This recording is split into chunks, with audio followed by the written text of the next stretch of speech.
Glossary for Lesson 4. Altar cloth.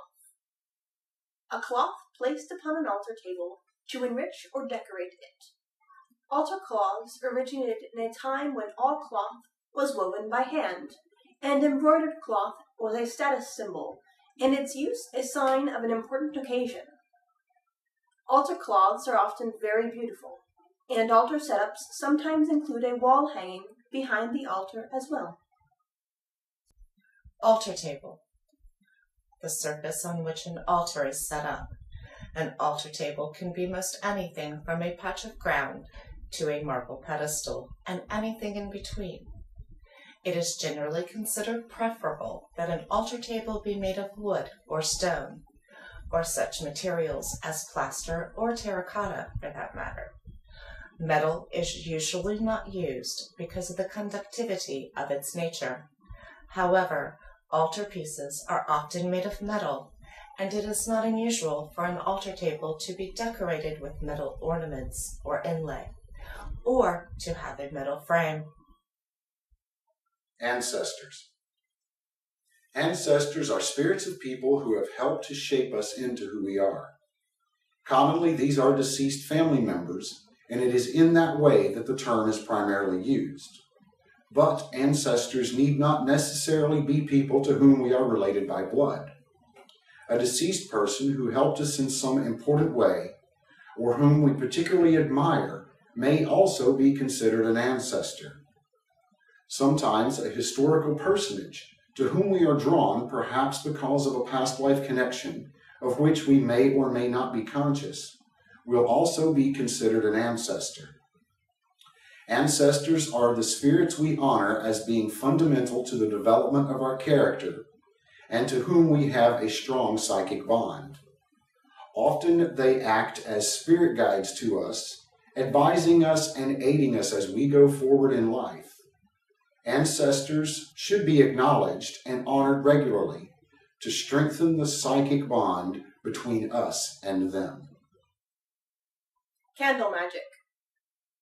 Candle magic is the art of using a candle to focus your energy and intent to bring about a desired result. Usually, the candle is lit and focused on for a period of meditation. The candle may then be allowed to burn until it is consumed, in the belief that the burning is bringing the desired result into manifestation. Alternatively, the candle may be extinguished and the ritual repeated at intervals, such as every day, for a set number of days. In addition, there are many other ways to use candles in the practice of magic. Always remember that magic is a tool of self-improvement and transformation, and should be used with care and for the good of all. Jostle. This term is used to indicate clockwise movement. It literally means southward, from the Gaelic jos, or south. Jostle movement represents the movement of spiritual energy into physical manifestation. Elements. Elements are thought of as the basic building blocks of creation. Different cultures have used different substances to symbolize the elements, and there are sometimes different numbers of them. Their correspondences also vary widely, according to location. In the Wiccan religion, they are normally said to be air, fire, water, and earth. All things are said to be made up of these elements in different proportions. It must be understood that it is not the physical substance that is meant here, but rather the spiritual qualities they represent. Air represents inspiration, fire, action, water, reaction, and earth, integration. In addition, spirit is said to be the fifth element, of which all the others are manifestations. Feng Shui. Ancient Chinese art of geomancy, based on the directions and the Asian system of 5 elements. Feng Shui is used to align the positions of buildings, to decorate rooms, and in general, to divine the most auspicious place to put things, to allow for a free flow of qi, spiritual energy. Geomancy. Geomancy is the art of reading the Earth's energy and aligning ourselves and our work to take best advantage of it. By aligning to the natural orientation and flow of energy in this manner, we add to the effectiveness of our workings. Geomancy is a very ancient art and has a number of local variations which are still in use. On one level, geomancy deals with the Earth's vortices and ley lines, delineating the energetic character of differing physical locations and the nature of their connection to each other. More commonly, however, the term geomancy refers to interpretation by direction. Geomancy has many uses, including selecting auspicious locations for structures or events, and determining the proper directional alignment of buildings or objects. Incense. Incense is an aromatic substance used to scent the air. Incense has many forms, both combustible and non-combustible, but people generally use the term to refer to any of several varieties of combustible incense that are commonly available. These include incense cones, incense sticks, and smudge sticks, all of which are directly lit with an open flame as from a match or lighter, as well as powdered incense, which is burned over hot charcoal rather than being directly lit itself. The use of incense is very ancient, and in its earliest form it was probably thrown directly on the fire or used to fuel the fire. Incense is used to raise the vibration of a place and to lend its own qualities to the energies being raised there. Some of the many different incenses that are commonly used include sage for cleansing and purification, cinnamon for protection and prosperity, rose for love, and sandalwood for psychic opening. Intent. We do magic by consciously focusing energy. We shape that energy through thought and emotion. The energy takes its direction from the intent we set into that thought and emotion. Intent is your goal or purpose, what you wish to achieve, and it is very important to be clear in intent. When you concentrate upon your intent during a magical working, you are imprinting the energy with your intent so that it will shape itself to bring your intent to pass. Libation. A libation is a drink offering made to a deity or spirit. The most universal example is the pouring of a small amount of liquid directly on the earth. Another famous example is the breaking of a champagne bottle on the bow of a ship for her maiden voyage. This is an offering to the spirit of the ship, personified as female, in the hopes of safe and successful future voyages. Libations were one of the most popular forms of offering in the ancient world, and their use is richly attested to in classical literature. Libations are made as a sign of respect to the spirit, and out of desire to share and give back to the source, rather than as an offering of sustenance to spirit. Magical tools. In the wider sense, magical tools are any items dedicated to use in magic. They are usually highly personal and important to the user. In a narrower sense, a Wiccan's magical tools are four: the athame, or magical blade, the wand, the chalice, and the pentacle. These are the same tools around which the tarot is based, and they have roots in very ancient practice. Offering. An offering is a gift dedicated to a deity or spirit. Many different terms exist to qualify the type of offering meant. A votive offering, for example, given in fulfillment of a vow.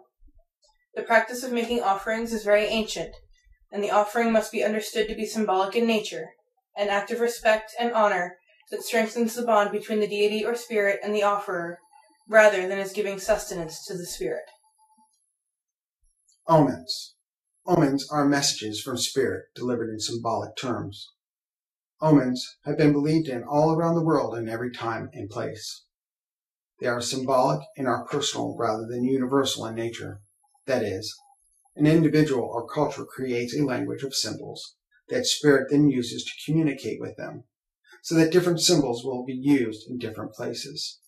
An example of an omen is the famous black cat crossing in front of one, warning of a need to seek and heed inner guidance. Omens are based on the idea that there's no such thing as a chance happening, and that everything that happens reflects the will of spirit. Spirit guides. Every person has a number of spirit guides, or familiar spirits, around them. These spirits are there to help us in our lives, especially in dealing with major life lessons. They are also there to advise us, if we know how to listen to them. Spirit guides are drawn from among the spirits of people we have known and with whom we still have a strong connection. Sometimes these are people we have known in this life, and sometimes they are people we have known in other lifetimes, of which we may or may not have conscious memory. A person may have many spirit guides, but usually one special spirit will be the main guide. This spirit is a companion and guardian throughout life, even if the person has no conscious knowledge of their presence. There are many different kinds of spirit guides, some of whom specialize in healing or the development of particular qualities or talents. But it is not necessary to know what a spirit guide specializes in to receive their help. Indeed, it is not even necessary to know they are there to be helped by them. In medieval times, spirit guides were called fairies before that term came to be attached to nature spirits instead. They are also sometimes called guardian angels. But whatever they are called, the concept is always the same: a spiritual guide and helper who eases our journey through life. Sympathetic magic. Sympathetic magic is based on the idea of sympathy, that items that have similar qualities can be used to represent each other, and can be used to affect each other magically. Thus, because growing plants are green, green is the color of growth and increase, and therefore you can burn a green candle to bring prosperity. Because fire brings transformation, changing raw food to cooked, and wood and other materials to ash, burning a magical charm on a piece of paper can bring transformation to a situation. In reality, these are keys, or symbolic tools that we use to focus our energy and intent, which is what really makes the change. Thurible.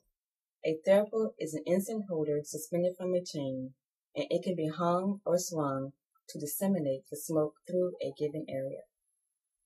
They are sometimes extremely richly decorated and are considered the most formal type of incense burner. They are normally used with powdered incense and charcoal, but other methods do exist. The use of a thurible is very ancient and magnificent. Historical examples of them exist. Tual. This term is used to indicate counterclockwise movement. It literally means northward, from the Gaelic tua, or north. The term is commonly replaced with the colloquial widdershins, which is preferred in the Gardnerian tradition. Younger self. Younger self is a term used to describe the part of the self that is creative, spontaneous, and non-judgmental. Commonly, this part of the self is visualized as a child version of the adult. Younger self is sometimes described as being the place of innocence from which all things are possible. Many people have cut themselves off from this aspect of their persona and have neglected it, sometimes as a result of trauma. Such people must make an effort to reconnect with their younger self and give it love and nurturing until it is fully active within them. There are many techniques for doing this, most of which involve symbolically externalizing younger self to show it love. But even if we have not cut ourselves off from younger self, we should still make a strong effort to stay connected to it and to keep it healthy and active.